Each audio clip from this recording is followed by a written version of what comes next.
Have you heard the expression, if you're selling to everyone, you're selling to no one? Yeah.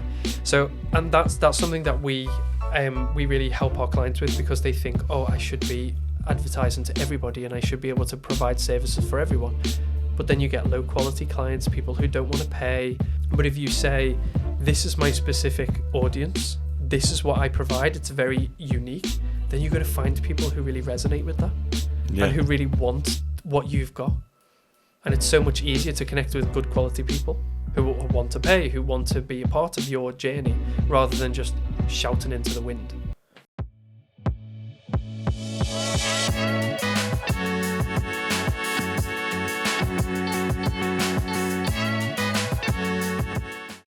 Hi, Ryan. Hi, Ryan. How are you doing? Not bad. I was torturing myself before the podcast. You've been waiting for me, but I was torturing myself with this in the car. It smells awesome. It smells amazing. I got them from Doncaster, from Sass Bakery. I promote them, basically. And because my podcast, it's lurking around food. I said, in the world of fish and chips, you need something like this. Just look at it. It looks amazing. This, it's basically a fusion of kebab with Hungarian kürtös kolács. Okay. Kürtös kolács mean chimney cake.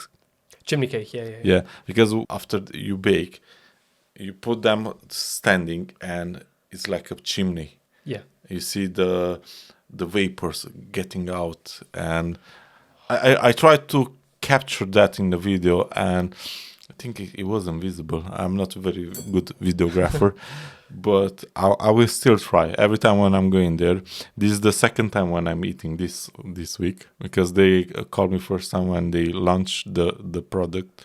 Basically, it's a new product. My God, it looks... You're making me drool. Before we eat, which I want to tell you, I'm going to put this part while we eat in the end, just to not bore you. But if you're interested, just look in the back. Because I know maybe looking on the podcast, maybe you are pausing and go to Doncaster and buy this. Because nobody wants to watch us with food all over our T-shirts all over our faces. Yes. Last time when I... I drip some ketchup over. Definitely, this is going to be very messy. Yes. Definitely. Before we start, I want to ask you, who are you? So my name is Ryan. I am a chartered architect and a registered interior designer, and my company is called Larsson Architecture. So first and foremost, we are architects and interior designers, but we also help other designers to build their dream careers, whether that is looking for a new job or to build their businesses. Okay, that's interesting. Because I was thinking it's about only about buildings and stuff. No, it's so much more than that. Yeah. And what we do is, like I said before, we help students, we help professional designers to build the careers that they want. So moving away from the industry norm and giving them opportunity. Yeah. I was thinking to do something similar. Oh, really? Yeah. Have you studied architecture? No. No, it might be a good start. just to help people to find their thing, Okay. You know. Even I'm doing a bit that with some singers. I create some, let's say, connections, and they made the song.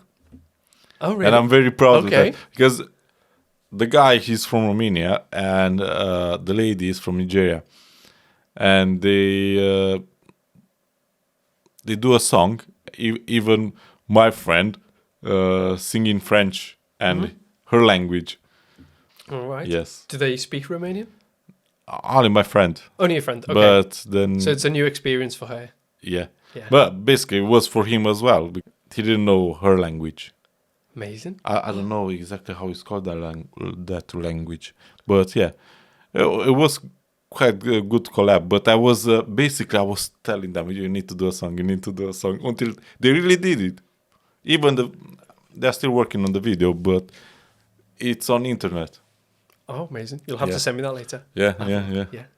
Amazing. So you want to help people to like branch out and do other things? Yeah, I mean, basically to do things. Yeah. and even I'm very proud after Yeah. because they did it, or maybe because I quit the connection. I'm proud. I'm not sure, but still, You should be. Yeah. I'm Something to you, proud thanks to you. about the result. Definitely. Yeah. Yeah.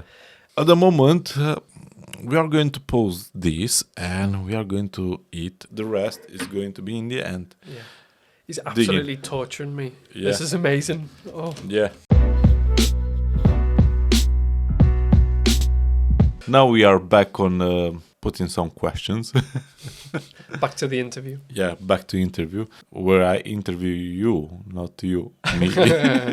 See, I'm very good at that, changing it. So I'm a person that likes to ask a lot of questions. Yeah, basically you are the mirror. Why did you decide to help students? To be honest, it just was a natural progression in my career. So when I was a student, I found myself really interested in the kind of business side of things when I was working as an architectural assistant, to understand how the business worked, how you get clients, how to, and I could easily spot kind of issues that were going on within the business as well. As the places I've worked have been very small, so I've had a lot of opportunity to get involved in loads of different things. And I think that I am kind of a natural problem solver. Like I enjoy that side of things. So when I was working with my bosses, with other architects, I could see, potential issues or bottlenecks where things were potentially going wrong. So this role of becoming a mentor has just kind of naturally developed.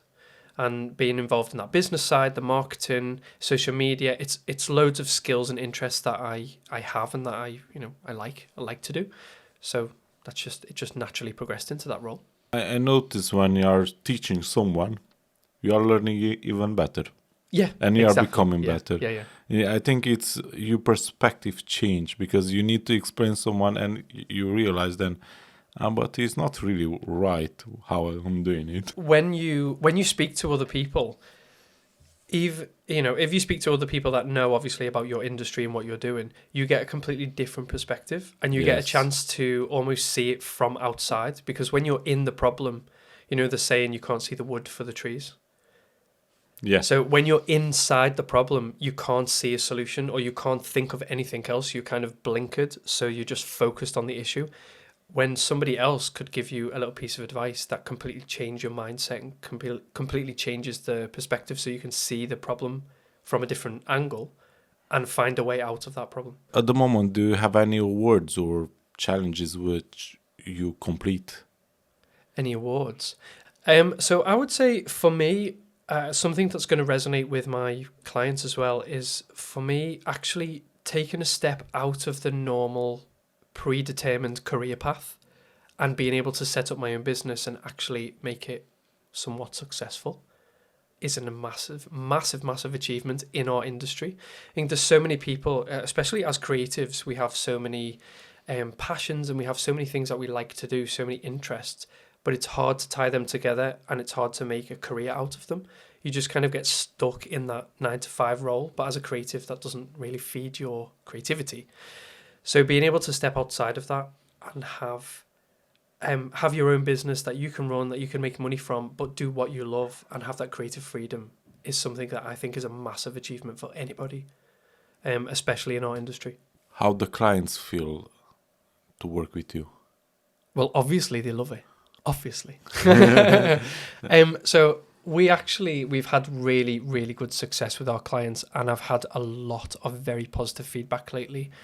I think because we go beyond the basic of just running a business, but actually changing people's mindsets and showing them what their capabilities are, what the possibilities of, what their potential is, that's a real eye-opener. And a lot of them come to me and said, I've had a real aha moment. Like it's been like flipping a switch, and now they can see a lot of opportunity and just see things more clearly and positively, which is great. Because I think as designers, we learn how to design, but we don't learn how to build a career or build a business or do any of those things which are essentially essential skills if you don't want to work a 9-to-5.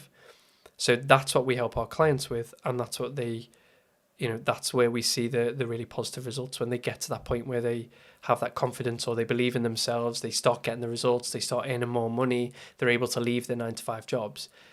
That for us is a massive win when they come to us and they tell us that. How was your life after you finished school? When I finished school, the only thing that I ever wanted was to go to architecture school, and I wanted to learn to be an architect, and that was always my goal from when I was a kid. I didn't have the best experience at university. I have to say, it wasn't my favourite time. It's a lot of work. It's sleepless nights. It's very expensive, and it didn't give me the buzz that I hoped it would. But then when I went to work, I actually went to Spain and I worked there for a couple of years with a couple of different architects, and I realised how much I loved it. So architecture I still loved, but the university side I wasn't that keen on. And then when you come out of university, you have a very limited amount of options. The main option is go get a job 9 to 5, earn a rubbish wage. You don't get much money. You have to kind of basically give up any chance of creativity because you're just working for somebody else. So it was quite a difficult time for me, and I remember it being a very kind of dark period of my life after university, to just be kind of almost trapped. And that's what motivated me to then go off and have my own business and to take on freelance jobs or to take on private jobs. And I really pushed for that. It was a struggle. And I know the people that we help, I know it's a struggle for them as well. And that's why we have this program in place. But for me, it was quite a dark time. But then it was either stay in that situation and be miserable, or work really hard and take the risk to do something that I want to do and to eventually be happy, which obviously I am now. I want to ask if you see that TV series, How I Met Your Mother. No, do you know what? I've seen clips of it, but I've never actually watched it. Ted, one of the characters, he was an architect. Oh, yeah, I did know that, yeah. And the thing is, like architect, you got struggles. Yeah. I mean, with the clients, maybe they don't like your makeup or even everyone say it's okay and you don't like it.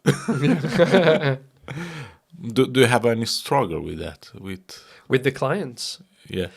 So personally, I've only ever had really good experiences with clients. The people who we work with, the designers that we work with, when they have struggles with clients, it's because they're either trying to be everything to everybody or they've removed the boundaries. And that's something that we do as designers because we want to be people pleasers. We want to make everyone happy. But then it comes down to, is this the right client for you? Do they respect what you're doing? Do they respect your talent, what you've got to offer? Do they value your skills? And that's what we help our students with, our professionals, is to make sure that they are attracting the right type of client that's going to resonate with their message, with the skills that they have, with the lifestyle that they want. And that leads to really good client relationships. Otherwise, if they don't have those boundaries in place, they don't have good quality clients, then it can be a real struggle. Regarding about architecture job, what is a building? What is a building? Yeah. Well, it depends on the use and depends on the end user who's going to be occupying that building. But essentially, architecture is something that gives people cover, warmth, protection. But it can be so much more than that. It can be a place that you rest. It completely depends. And, nobody should be able to give you a single definition. Architecture is dependent on the use, on the design, the place. If you're talking about vernacular architecture, it needs to represent the place that it's in. And that's a problem that we have a lot now, that we just build architecture and then we fill it with technologies that mean it could be anywhere in the world. Yeah. It's not representative of the actual location of where it is, whether that's like geology or temperature or climate or whatever. It was hard for you to start working by yourself. I mean, not with the company, which... Yeah, definitely. I think for me, the biggest thing was just having the confidence to do it, which I know that a lot of people struggle with. So I felt that I had the ability, I had the skill. I knew there was still a lot that I needed to learn, which is why I went and got mentors and I got coaches as well. I paid for business courses so that I had that understanding, which obviously now I teach to my the people in my program. But the biggest thing was just having the confidence to do it. and then to being able to ask for help. Something that I struggle with, which I'm getting better at, but something that I struggle with is thinking that I can do everything on my own. But then actually, if you go out and ask for help, and like we said before, you get that outside perspective, things just become so much more clearer, so much more easy, and you can get to your goal faster with that outside perspective, especially if you're speaking to somebody who's done it before. You're just cutting out all of the errors that they've made so that you can get to your end goal faster. Because you've been in Spain and you see that difference of how people are building a house. What do you think? How it's British houses or how is the Spanish ones? It is different. It is very different. Like the materials that they use, obviously the climate is very different as well. Yeah. Most people over there live in flats compared to houses. The houses are quite different to the houses that we have here. So the general style of architecture is quite different. But I would say the approach to architecture is very, very different. I would say in Spain, architects are more well revered. They have more. They have a better reputation. I think here a lot of people think that architects are quite untouchable and they're very rich and they're kind of like a luxury. But actually, architects are needed. It's a necessity for good design. Whereas in Spain, it is very much appreciated, and architects, I don't know if they earn more money, but they are more highly sought after because people know that they need them to have the quality result that they want. Here, I don't think that people appreciate that as much, in my opinion. I think you're right. Even I'm not seeing too many buildings around. I mean, buildings, tall buildings. Yeah. I refer. I want to discuss how you get to your business. How hard it was for you to get in the business. So it takes between 7 and 10 years to become a fully qualified architect in the UK. So you do your bachelor's for 3 years. Then you do at least 12 months of practical experience, which I went to Spain to do. Then you do your master's, which is another 2 years.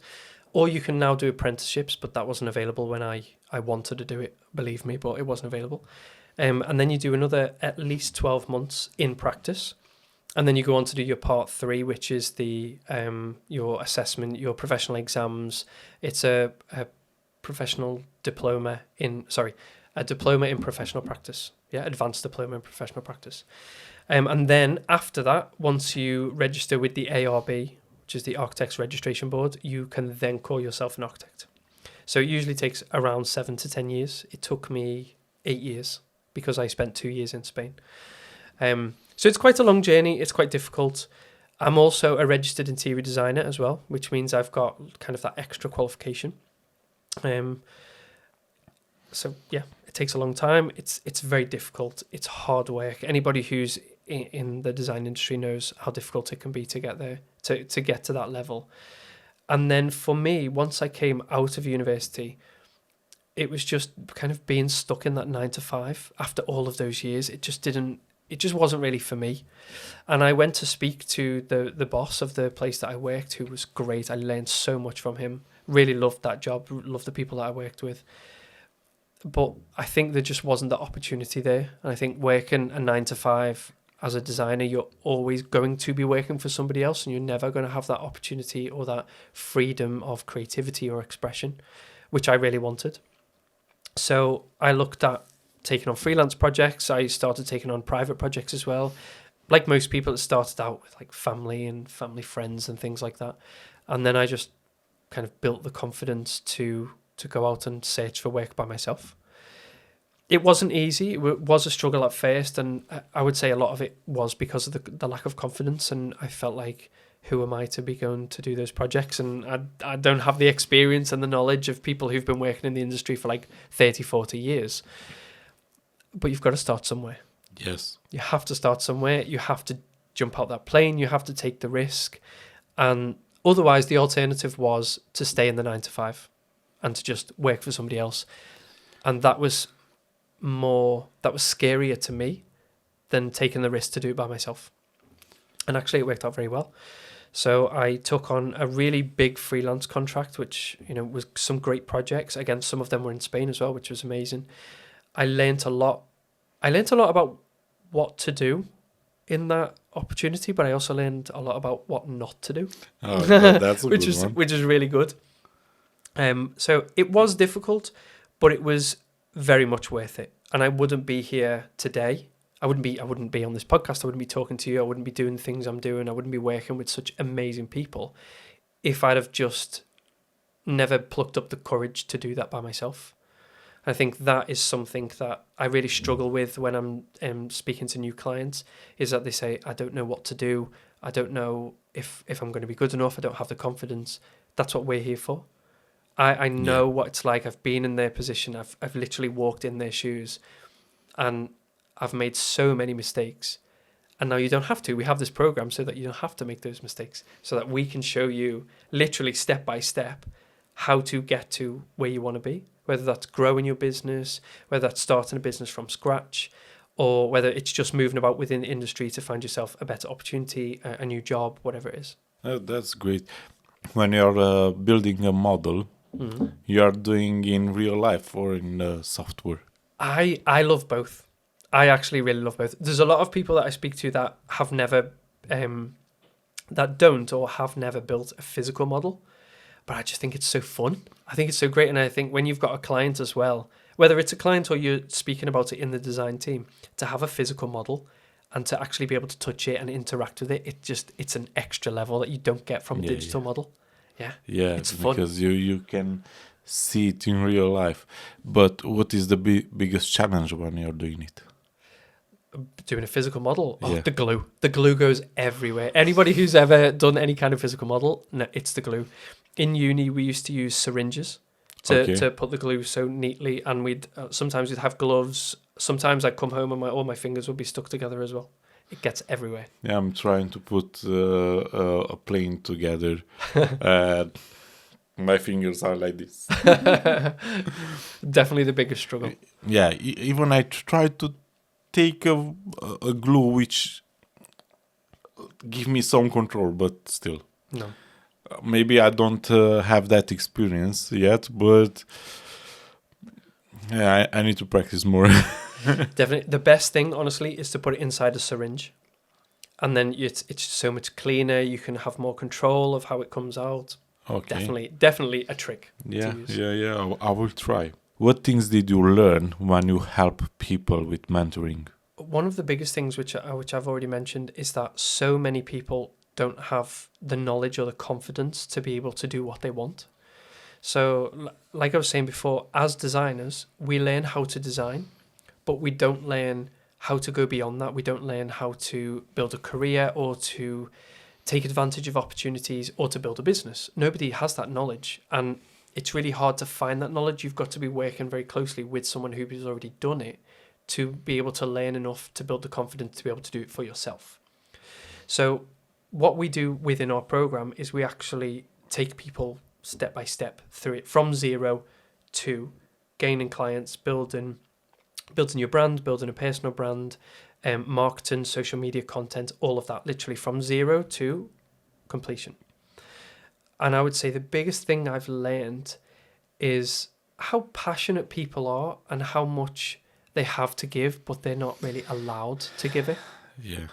Which is quite sad, and it's how I felt, which is exactly why I left my 9-to-5 and why I started this business and why I'm now helping people, is because we're creatives, we're designers, we are very passionate, usually very passionate about what we do, but we're kind of always limited and put in that box of this is what you have to do because this is how everybody's always done it.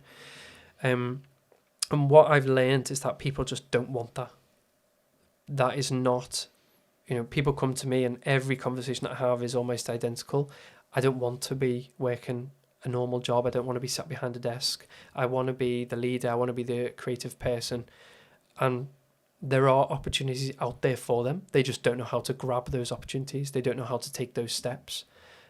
So that is the biggest thing that I've learned that I now am offering a solution for. How did you learn how a business works? When I was a student, I spent a lot of time working very closely with the architect who I was working for. It was a very small studio. There was only us two as designers at the time. So I worked very closely with him. I understood a lot about how the business worked. I learned a lot of skills that most people wouldn't learn until they were quite advanced in their career, which at the time was very daunting because I thought, oh my God, I don't know anything about this. I don't know how to put together proposals or procurement documents or anything like that. So it was a really, really steep learning curve for me at the beginning, but it was amazing. And it was an opportunity that most people don't get, especially in the UK. Usually what you find is that students will go and work as a part one or a part two, which is their kind of years of experience. And they will spend a lot of time on CAD, or they'll just be doing models and things like that. Whereas I got really in-depth, kind of behind the scenes. I got to work with clients a lot. I got to do a lot of client presentations. So all of those skills, which you usually don't get exposed to, I had a lot of exposure to them. So that was the first bit. And I think that's why I just naturally kind of gravitated more towards that in other roles as well. I was very interested in how things work and, making things work better. Then when I knew that I wanted to work for myself, I started my business, and it was just doing kind of basic things. I started out doing like drawings for people and then selling architectural services and things like that. But I really wanted to learn more about how to run a business so it could be successful from the beginning, which it wasn't. It took a long time for me to build that up. But I took courses. I paid for business courses to understand more about how to run a business, what to offer, how to price myself, marketing, social media, things like that. And I am still paying for more courses. I love to learn. And I think that's something else that you kind of miss out when you finish uni as an architect or an interior designer. You've gone through such a long process. You do want to be creative, but you still want to be in a position where you get to learn more. And I love to learn. So for me, going on courses and meeting people like yourself and doing these things that are quite unusual, I love doing that. So that is how I've gained all of my knowledge, and I've been able to feed that back into our program as well. That's interesting. But how did your life change when you started business? I just had so much more time. I would say, actually, now that I run my own business, I actually work more. But I love what I do, and I can fit it around my life rather than it being, a very limited and kind of consuming period. Yes. That was something that I really didn't like. I didn't like that I had to wake up at a very specific time and I had to do this, and it was always for somebody else. And even though I loved where I worked, and I loved the people, and I really enjoyed the projects as well, it just didn't give me the lifestyle that I wanted. I didn't have any work-life balance at all. And I think as a creative person, it just takes away your creativity. You can't be forced to be creative. It just takes you whenever, it just takes you every now and then. So for me now, what I've gained from working for myself is a lot more time, a lot more freedom, energy. I love what I do. I wake up in the morning and I'm excited to go meet people or sit in front of my computer or go to my next training event or deliver a workshop. I love it. And all of the people that I have on my program are people that I have specifically kind of handpicked, which means that I not many people get to choose their clients and get to choose who they work with. Yes. But it means that I have a really good relationship with them. It means that I have fun with it as well. I actually genuinely enjoy what I do, and I really like doing that. So for me, building a business has moved me massively closer towards the life that I want and the lifestyle that I want, rather than being in a job which is just kind of draining the life out of me. Now I want to ask you about what your students achieve. The short answer is that my students come to us with a specific goal, and we work with them to achieve that goal, whether it's more money, better clients, better work-life balance, and that's what we work on. We have the fundamental basics that they work on to achieve that, and we want the same result for all of them, which is to earn more money, to have their own business, to be successful, to have more time. But the way in which we work through that, the kind of the journey that they go on, depends on the individual client. Yes. Yeah. Do you think the way how you teach, it can change the whole industry of business? Yes. So we are the UK's first and only coaching and mentoring program specifically for designers. And I say Nice. we actually treat mentoring and coaching very differently. So I, as an architect, have walked in their shoes. I know what it's like to be in their position. I've started my own business, etc., etc. I'm leading from a position of experience. So it's about moving them closer towards their goal based on the mistakes or based on the the positive actions that I've taken. Whereas my partner Mark, he is a careers coach and he's a psychologist as well. So he comes at it from a very different point of view, and he is actually a qualified coach. So he helps people to change their mindset, to look at opportunities, and how he describes coaching is holding up a mirror to people. So it's, instead of me kind of leading by example, he's allowing them to self-reflect and ask themselves questions and motivate themselves into doing it. So I look at it from an outside-in perspective when I'm looking at a business or a client, and he looks at it from an inside-out perspective to make sure that the client is aligned with their own goals or with a team, to move them forward. So what we are doing is absolutely changing the industry.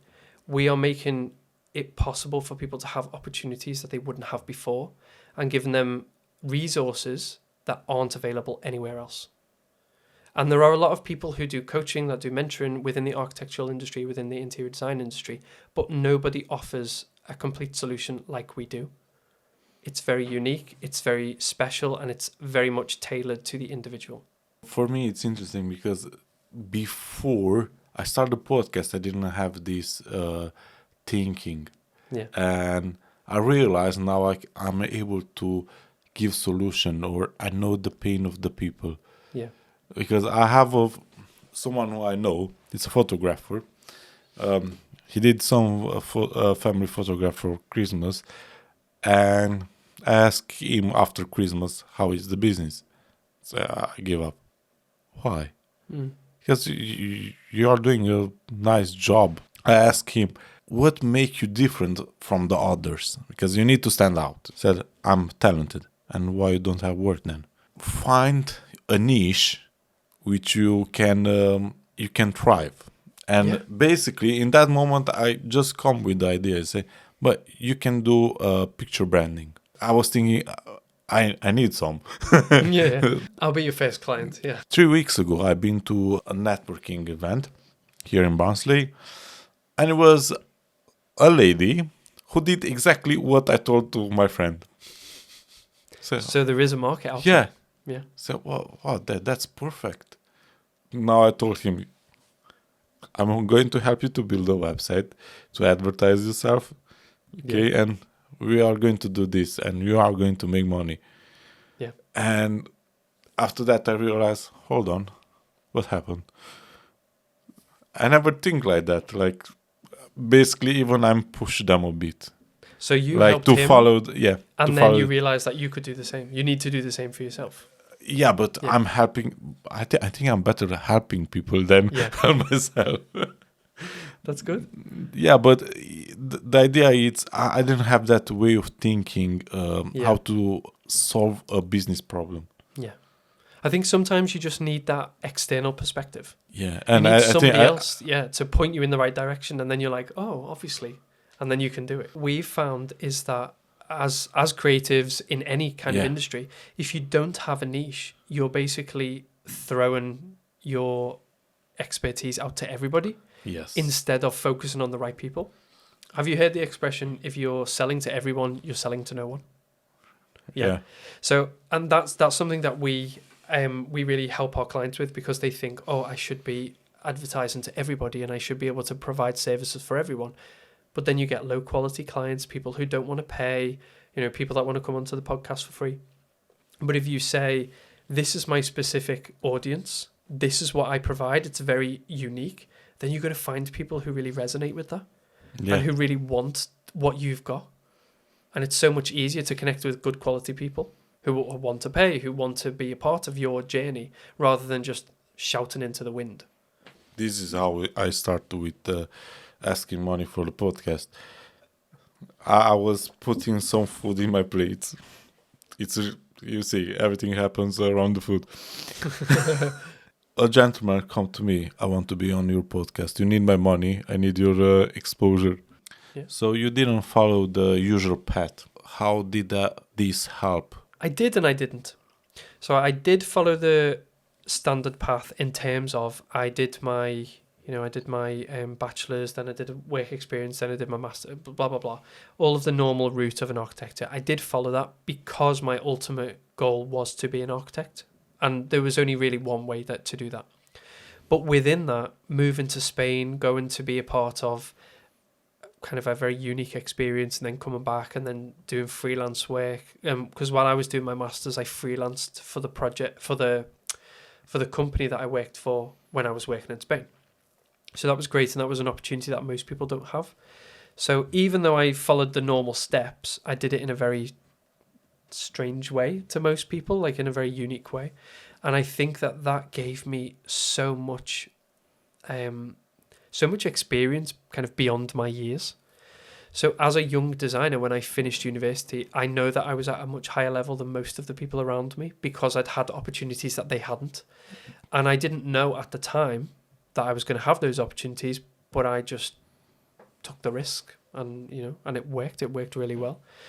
And then that gave me the ability to then go and be able to work for myself and to do something different, because if I hadn't have had those opportunities, I hadn't have worked very closely with the architect, hadn't have learned more about the business side, I would have been in the exact same position that most of the designers that I work with now are in. Whereas we're saying, I don't know what to do, I don't know how to start, I don't know where to begin, I don't have that courage to do it.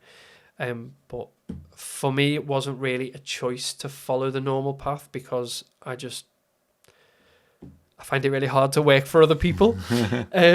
And I just always wanted to do my own thing. I never saw myself working in an office until I was like 40. I just never wanted that life.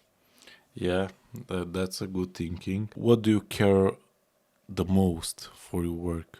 I love good design, obviously. First and foremost, I am a designer. I love good design.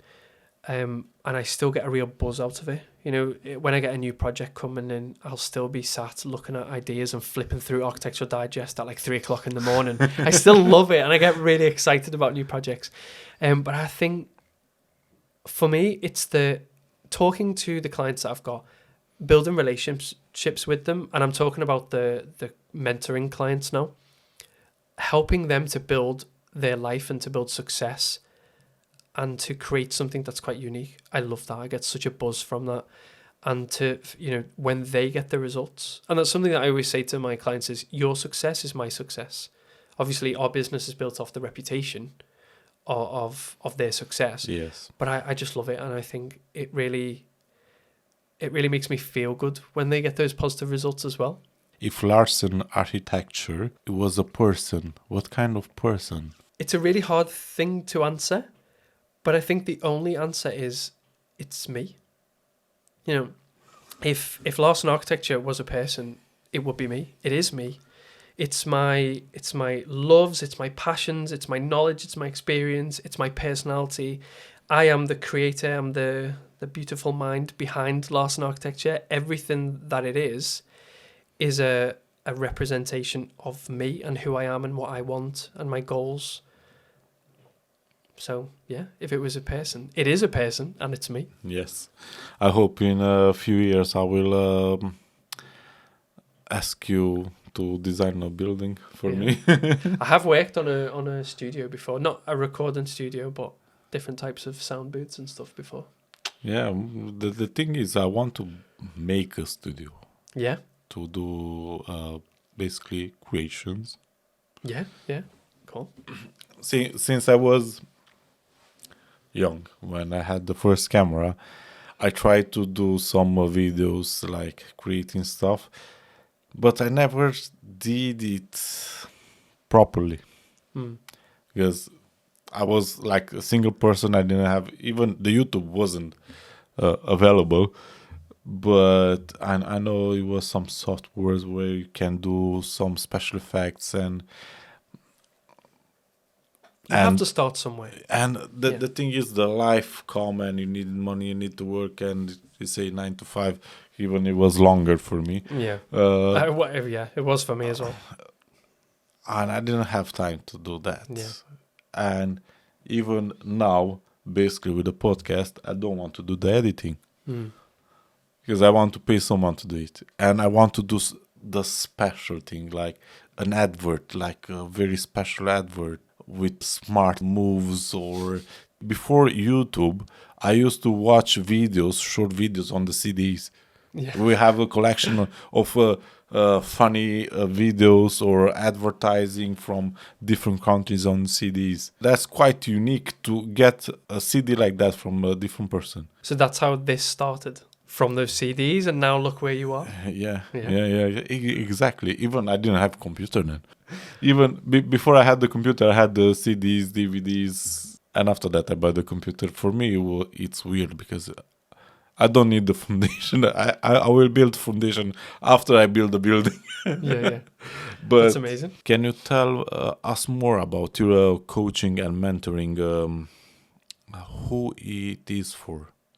So, first and foremost, I am an architect and an interior designer, and I work with other interior designers and architects as well. So, we have two different programs. One is for students, so students who are either still at university or who have recently graduated and they're looking for job opportunities. So that's one kind of area where our coaching and mentoring is helpful. And then the other side of our coaching and mentoring is a program that's specifically built for professionals. So professional designers who are either currently working and looking to leave their jobs, their full-time jobs, to start a new adventure on their own, or designers who've been working on their own for a while and they're looking to grow their business or take it to the next level, or if they've got any kind of roadblocks or issues with their business. We will come in, we'll do a really deep dive of what's going on, where we think there could be some improvement, what's maybe not working for them, why they're not attracting clients. A lot of the time it's to do with how they position themselves, how they are attracting clients, what type of clients, what hurdles they're having in terms of their marketing or their social media content strategy. And we will provide a full solution for that. So literally taking them from zero to a complete solution to be able to build their businesses with them. Yeah, but where the people can find the help? You can find us on LinkedIn, you can find us on Instagram, you can head straight to our website. We do a free workshop every single week for our students to teach them how to get a job in architecture or in the design industry, going through common issues with CVs and portfolios and how to tackle that, how to build a portfolio that stands out amongst the 20,000 architecture students that we have in the UK. And if you're a business client, then you can contact me directly. We can have a call. We can do a deep dive into your business, provide like an audit service so that we can find out what's going wrong. And then we can take it from there. I love this because I always think, even I've been in that situation when I absolved a course, and after that I was thinking, what's now? And basically you offer a solution for a big pain. Yeah. Basically. Yeah. And it's a pain that I also experienced as well.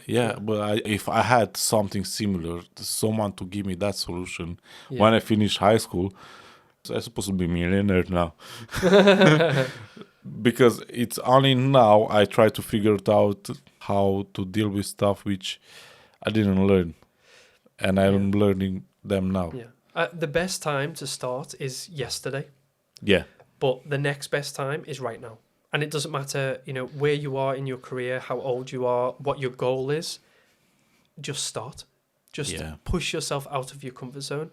Growth and opportunity comes by making yourself uncomfortable. Unfortunately, Or fortunately, at least if you have someone to guide you, that's I think it's the most incredible thing what happens in these latest 10 years in our human history. Yeah. Because we got a lot of coaches. Since I started the podcast, I start to see coaches even in Romania now, because I'm seeing on Facebook, and this is incredible. Basically you got help only if you want it. Yeah. But there's more coaches because there's more need for it, because people are realizing that there's need for it, and we keep pushing ourselves to be unique and be the best and be individual. But then why wouldn't you go to somebody who's if you want to be a specialist and you offer a specialist service, then you shouldn't be able to do everything. And this is something I say to my designers. If you're a designer, you're really good at designing, but you're not a business person. So go and learn how to run a business from somebody who knows how to do it. Be a specialist at what you specialize in, and then go to a specialist for what you don't know. Exactly. And that's a coach or a mentor. Exactly. And people are starting to realize that now. So there's more opportunity for people to teach and more opportunity for people to learn, so that everybody can do their own specialism and be good at it. True. Exactly. Like in my case. Yeah, exactly. I make you to be visible. That's my specialty now. Yeah. Yeah. Make you visible if you're invisible. I hope so. I hope so. That's the point. What do you do in a normal session, one-to-one, with someone who you mentor? So our one-to-one sessions are very flexible, and it depends on who it is and where they are in their journey and what they want to get to in their journey. So our workshops are usually quite structured. So we have workshops every single week. They're quite structured, and they usually follow a specific topic, or for example, if I've had a lot of the same question, it will be about answering those questions, for all of those different people. But our one-to-ones are more, they're still structured. They still have, they still come at very specific points in their journey with us in the program. But it depends on what they're struggling with at the time, any difficulties that they have, and maybe they just need some extra support. And that'll depend who they speak to as well, whether it's me, who does more of the business side of things, or whether it's Mark, who's more of the, if you're struggling personally, or if you're having those doubts or those limitations in your confidence, he's the one to deal with that. He's the one who can provide the best support for that. Okay. So there isn't really an answer for that, because it completely depends on what you want to bring to the table in your one-to-one. It's your time. Basically, what pain you have. Yeah, exactly. And you can help with the pain. How do you help people find out what makes them special as designers? Oh, that's a really good one. And this is something that gives people that real aha moment. So in the beginning of our program, we have a phase which is called the discovery phase. And this is about really understanding who you are as a person, what you've got to give to the industry that's unique, what special skills you have, and the journey that you've been on. So, we were talking before about finding your niche, and that's what kind of pushes you to the right type of clients, and that's what helps you make more money. It's because you as a person have something different to offer from the person next to you, no matter what, because they haven't lived your life, they don't have the same abilities or skills as you. And it's about finding out and then celebrating what makes you different. So that's something that makes you special. That's something that you can offer for more money than somebody else, because it's quite unique. And then if you're able to market that in the correct way, you find clients that really resonate with that message, with that offer, and then they're going to pay more because they want what you've got. Yeah, but what people are doing wrong when they're choosing their niche? I think the thing is that they're not choosing a niche. That's the problem. Oh, yeah. They just want to market to everybody. They want to provide services for everybody, and then they're not seen as a specialist. They're just seen as a generalist, and generalists get paid general prices, whereas a specialist will get paid specialist prices. So the more that you find your niche, the more that you can narrow down, what it is that you want to offer that's quite different from other people. You're almost eliminating the competition around you, because you're saying, I do something that's unique and bespoke. It's not for everyone, but it's for those select clients who are going to really appreciate what you have to give. That works for lots of things. Yeah, so many. Anything that you have, anything that you want to offer, make sure that it's a unique offer. Everybody says, the market's saturated. It's saturated with general competition. But if you do something that's slightly different, based on your skill set or your experience or your career journey, then you don't really have any competition, because you offer something that's quite different. Why it's having a plan, it's important, even if it's a creative job like a designer. If you don't have a plan, how do you know where you're going and where you've come from? How do you know what's working and how do you know what's not working? a plan and a structure is going to get you to your end goal faster. And obviously, sometimes it takes an external person to be able to give you that plan or to be able to create that plan with you. But if you don't have a plan and you don't have something to work towards, then you're just working towards nothing. And you're just constantly going to be fighting against the current with no journey, with no destination in mind. With the structure part, it's exactly what I was needed for my business. Because I didn't have a structure. It's more like, I will do this and this. It was more like guessing. Yeah. And when you that can only take you so far, but then you need to have a structure and you need to have you need to have a target to work towards. Yeah. And you need to be able to actually collect the data and say, this is working and this is not working. And then whatever's not working, you move away from, and whatever's working, you push more. What advice you can give to someone who feels stuck? Get help. The best thing to do, speak to other people, reach out, speak to somebody who's done it before, just have those conversations. It's a trap that a lot of people, including myself, have fallen into, in which that mentality of, I can just do it by myself and I don't want to appear weak, or I don't want to ask for help because it'll make people think that I don't know what I'm doing. But if you get help, you're going to be able to take yourself out of that situation faster. And somebody might give you a piece of advice that you think, oh, I never would have thought of that ever. But it's actually advice that moves you closer towards that goal.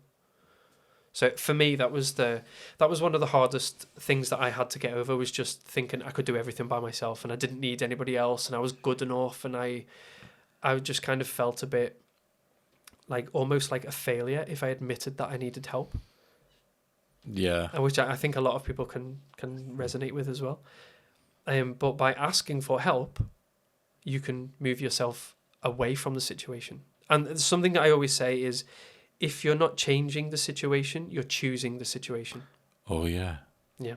So if you're not making any attempt to do things differently, you're always going to be in that cycle and you're never going to get out of it. Yeah. And then it becomes a choice. The thing is, who is going to edit this video? My friend Josh. And basically, we are talking. And sometimes when I feel stuck, I'm just talking with him, and I realize the solution after. Sometimes he helps, but he's just there, listen, and he's a good listener, and he helped me a lot. So sometimes you just need to say it out loud. Yeah. Sometimes to hear yourself. Yeah. Sometimes I have a one-to-one with a client and I won't even say anything, and they will tell me about their problem, then they'll find a solution, and then they'll create their own action plan, and I haven't said anything. But just by saying it out loud and actually kind of almost acknowledging that they have a problem is the way to move forward.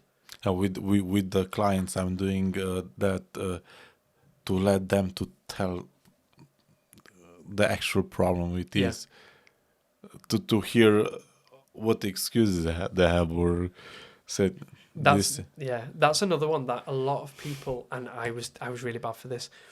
You make excuses for yourself and you say, oh, it'll be fine, or I'm doing okay, but actually really deep down that you're just making an excuse.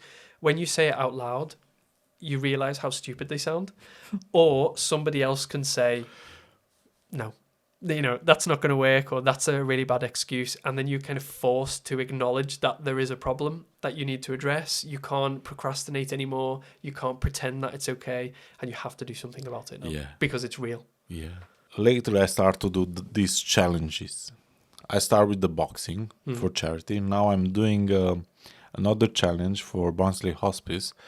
I will pick litter every 150 pounds raised. Oh, great. Yeah, now it's only 25 pounds, but I need to advertise more. Every time I will do some challenges because it helped me to grow, basically. Even I supposed to do this year, but I will do next year stand-up comedy.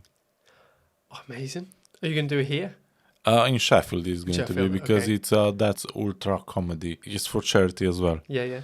Amazing. It's just because I will be on the stage and to not be nervous, You've got to put yourself in an uncomfortable position to Yes. grow, to all the things. I that we said. I wrote a part of that stand-up comedy. It's about the stage friending, Yeah. basically. But it's in a funny way. But I need to continue or maybe I supposed to go there because they are teaching you for 8 weeks. 8 Okay. weeks, yeah. They are teaching you things and It's so but- brave. It's hard to be funny in another language. yes. It's very hard. Yeah. I mean, I know a few Romanians who have success here in London, basically. Great. Yeah, they have shows every weekend. And I know a guy who is traveling around the world doing stand-up. Amazing. And he's quite famous on TikTok Okay. because he's doing shorts, basically interact with the people. Yeah. That's my biggest challenge. I think I can do the stand-up if I'm talking by myself. But when you have like a conversation, it's hard. yeah. And you Yeah. don't know what people are going to say. Yeah. Maybe you need to have people that you know in the audience, and you can script it. See what happens. Quite possible. What idea changed your life the most? I think, without kind of repeating myself, the idea to not just be an architect in a studio working behind a desk, the idea to dare to do something different, massively changed my life. Like a lot of the opportunities that I've had in the last 3 years, it's not that I wouldn't have had those opportunities, but even if the opportunities had come, I wouldn't have been able to do any of those things if I'd have just had a normal job. So I think just actually taking the step out of the norm to do what I wanted to do has been something that has completely changed my life and has given me a lot of joy. Yeah, but what bring that moment of aha for you? Oh, the desperation. The desperation of I don't want to do this for another 30 years or 40 years. The sad realization of this is the limit of my opportunities unless I make them myself. Like I said before, I really like the place that I worked. I like the people. I like the projects. I was learning a lot. But the opportunity was limited. And that wasn't anything to do with the company. That's just the industry in general. And I just didn't want that for myself. And I just couldn't bear the thought of another 30 years doing the same thing every single day. I just was like going crazy about it. So it was like sink or swim. It was either do this or take a risk and do that. I was either going to be miserable for 30 years or take a risk for a couple of years and see if I'm happy at the end of it. Yeah. And I chose to take the risk. This is the last question. What is the big message you want everyone to remember from today? Just do it. Just do it. You're not going to die. The worst thing that can happen is that you spend 2 years doing something new, something exciting, and could potentially get to the outcome that you want, or you can go back to the safety net that you were already in. But you will, the longer you leave it, the harder it is to get those opportunities. So do it while you can. Take the risk, jump out the plane, take that step. And, if you need somebody to hold your hand, there are people out there like us. True. That's a good one. Basically, that's the most important part. Take action. Yeah. Because later you are going to be sorry for yourself. Yeah. Because why you didn't do it in time. Yeah. It's better to have tried and failed than to regret never trying it at all. Yeah, but And always wish what could have been. But if you fail, then you try again. Yeah, but you know how not to do it. Well, yeah. Basically, it's exactly what my opponent from the boxing match told me. How do you know? You must fail to know how to not do it next time. That's so true. Yeah, you but have to learn. If you don't try, Yeah, you don't learn. yeah. I mean, what I saw something online the other day. It said Coca-Cola sold like 1 bottle in its first year or something ridiculous like that. You have to try and you have to make mistakes to be able to grow, to be able to learn. I didn't get here where I am now overnight. It took a lot of hard work. It took a lot of risk. It took a lot of mistakes. I'm sure it's the same for you as well. Yeah. If you don't try, you'll never know. If you're not changing the situation, you're choosing the situation. Yeah. It's my favorite thing to say. Yeah, it's like how I'm with the audio part of my podcast. If you don't change the situation, you don't have the audio. Yeah. If something happens, now I have at least twice the audio. 1 second, I have a surprise. Oh, ooh, exciting! Oh This my God. one is basically from the same people. The other one was food. This one is dessert. Dessert's my favorite. Yeah, you are not allergic on the walnuts, no? Nope, nothing. I will literally eat anything. Try it. Alright, okay. This is this is the actual chimney cake. Yeah. So I've had a couple of these, but the nicest one I've had was in Prague. Oh yeah. But it was made by Hungarian people. It's from Hungary. Yeah. Hungarian people as well. That was really good. I'm not sure if I think you can find in Liverpool as well. This is not made on charcoal. How is the original recipe? This is on the electric oven, but the original recipe is on the charcoal. Yeah. I mean, I don't know how healthy it is, but We don't care about that now. Yeah. yes. What do you think about the food? Loved it. Yeah. Because it's a podcast which promotes food. The food was amazing. The what do you call it? The bread, but like the chimney cake bread. That's the that was a chimney cake, a cheesy chimney cake. It was amazing. The chicken was amazing. The chips. It had so many different layers to it. It was really, really good. And I managed to eat it without looking like a pig. So that's good. Yeah. But this as well, this was a really nice way to finish. It's delicious. Vanilla? I think it have some hits of vanilla, yeah. It's very nice. Because if I show you the tray where they dip the chimney cake with walnuts. Sugar. Oh, with the walnuts. Yeah, it was good. Because really good. I think it's walnuts with sugar, but basically they put sugar and after that in the oven. Yeah. Nice to meet you, and thank you so much for inviting me. I've had a really great time. Oh, thank you. Yeah. And see you Tuesday. Yes. Yeah. Tuesday, yeah. Yeah. We are going to drink a coffee. Yeah, definitely. Amazing. I'm going to tell everyone about the podcast. All right. Thank you.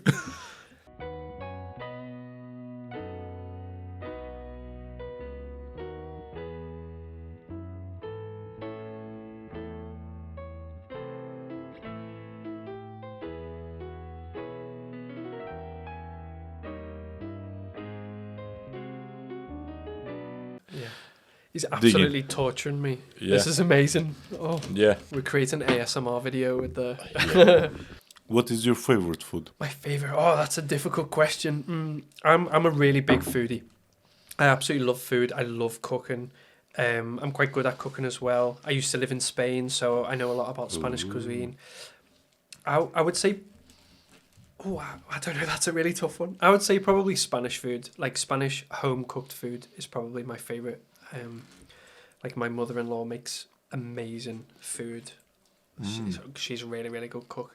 So basically anything that she makes, I love. That's mean you like chorizo. Yes, I do. I prefer jamon. I'm like a really a jamon fiend. I could have it all day, every day. Absolutely love it. Do you have a favorite dish from Romania? Lately, I like Romanian shawarma.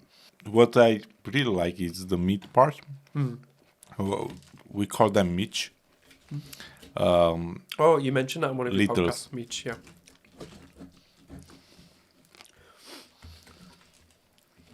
So we had some in my last house. We had some Romanian neighbours. Okay.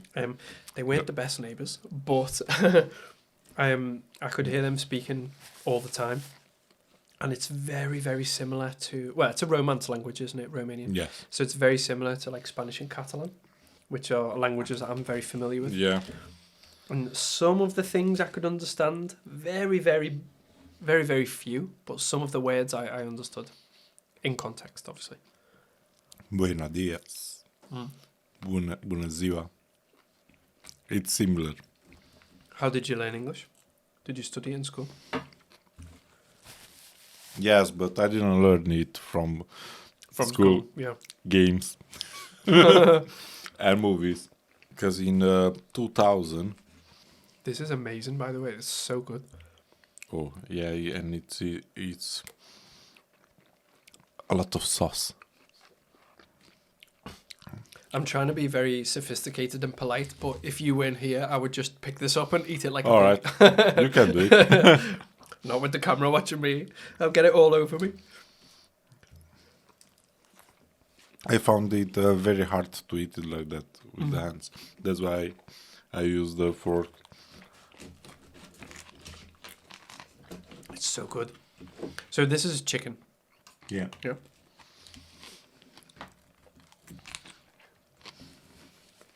And what's the name of the place?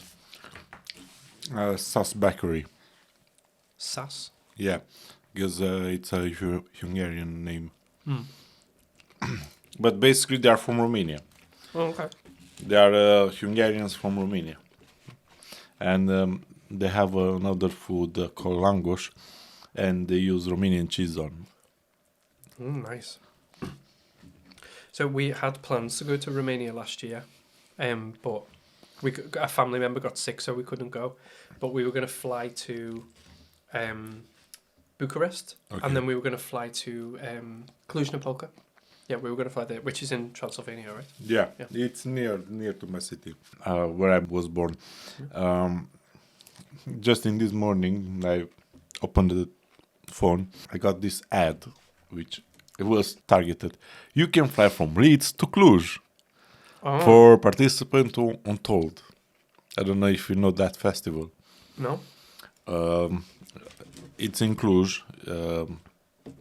I don't know how for many days, but it starts to become legendary in Europe.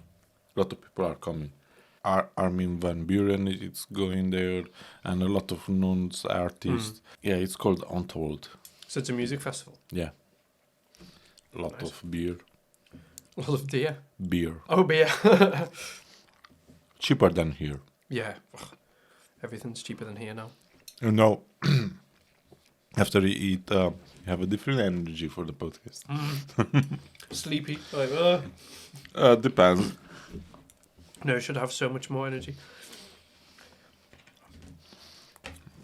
I had once on a Romanian podcast.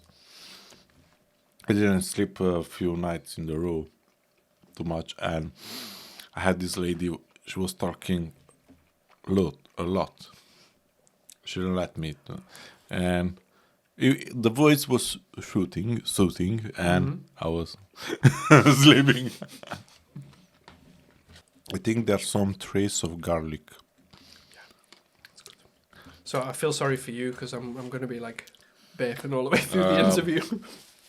Don't worry. You know, Romania eats a lot of garlic. Yeah. Spanish people as well. Well, we have vampires.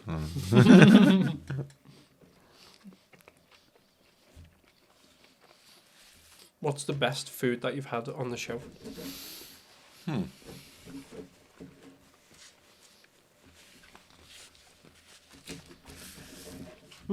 At the moment, I feel this. Oh, really? Oh, it's so good. I saw Because you got cheese, you got ketchup, mayo, garlic, chicken, everything. chips, salad. I eat the salad. Even cabbage. It's healthy. Even cabbage was in. Oh, yeah? Yeah. You didn't feel it. Oh, yeah, here. Oh, well, on the carrot. Like coleslaw.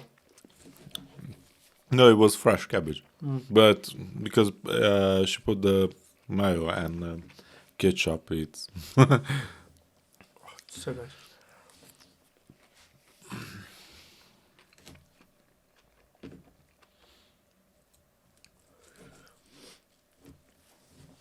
So what's your plan with the podcast? What do you want to build with it? basically I need to gain knowledge, Hmm. and that's the main one because I want to be a millionaire. Basically, it's how it started. I need knowledge how I can get 1 million. Okay. You're And going to ask everybody who comes on. I mean, basically, it's about mindset, everything. It's you need to construct a mindset, which I didn't have any kind of mindset. Even when I was in school, I did some money selling books, Mm-hmm. and I was told off like a bad thing. Even was some Christian books, you know, and That was amazing. instead to be rewarded, I was punished Yeah. because I was making money. But the thing is, how I use the money, that's the second story. That's a different story. Yeah. Yeah, I was going to arcades. It's because my parents, they give me few coins for, but not too much, and I needed more, and they didn't want to give me, and I started selling books. Even I was getting books for free from other people and And sell then them. selling them. Yeah, Smart. Very smart. yeah, but Whoa. just if someone said, that's a good thinking." Mm. If someone told me that that's a good thinking, I think I will be in different position now. Rather than telling you that it was bad Yeah, to yeah, sell, to make money, yeah. which is not bad, obviously. Because you know, in our country, the money are the eye of the devil. It's how, Yeah. and That's what the Mo- church yeah, says, that's so that you give basically them the money. money, it's bad. No, the people are bad, not the money. No, 'Cause no, yeah, the of money course, are the money's there. not bad. Yeah. Yeah, this mug is not bad. It's a mug. Yeah, it can hold poison, true, but at this moment it's coffee. It's not bad. It's good for me. That's the thing. It's about the mindset. Everything it's about mindset, and that's why I started the podcast to teach myself Mm. Yeah. to get out from those things which draw me back, and even to help other people to come on my side, Yeah. basically. To give more opportunity. Yeah. Yeah. And how I said, I think I said in the previous episode, I've been to a Armenian festival, and everyone they wanted to talk with me. They told me about their pain, and now I'm using their pain, but in the good way, Yeah. because I found a way how to help someone who needs £10,000. I want to have £10,000, but but I can help that person to get £10,000 in the interesting way to open a coffee shop. And then promote it on the podcast. Yeah, I had on the Armenian podcast. I had some cakes what they're making because Wow. they are making good Romanian ones. Yeah. Nice. Yeah, and they give me a big platter of cakes, even a Romanian tripe soup. Nice. I I- haven't if- tried that. I've tried tripe, but not soup. I think if you go to that Dracula restaurant, I think they have it. Okay. But you're not going to just imagine the taste of this. It's going to be quite similar because they're using yogurt, Yeah. Greek yogurt, and it's boiled, and it's a soup which is so tasty you're not going to feel the tripe. Mm. Because even that one, it's boiled like hell. Yeah. Because you need to be able to chew it. Yeah, of course, yeah. Because usually people, when you are telling them it's a cow stomach in the soup, Yeah. They're like, you must it's try. very good. It's really You good. must try. I need to get rid of this. Okay. We're going to pause for a sec. Yes. Good. I'm just going to make sure that I don't have food in my teeth.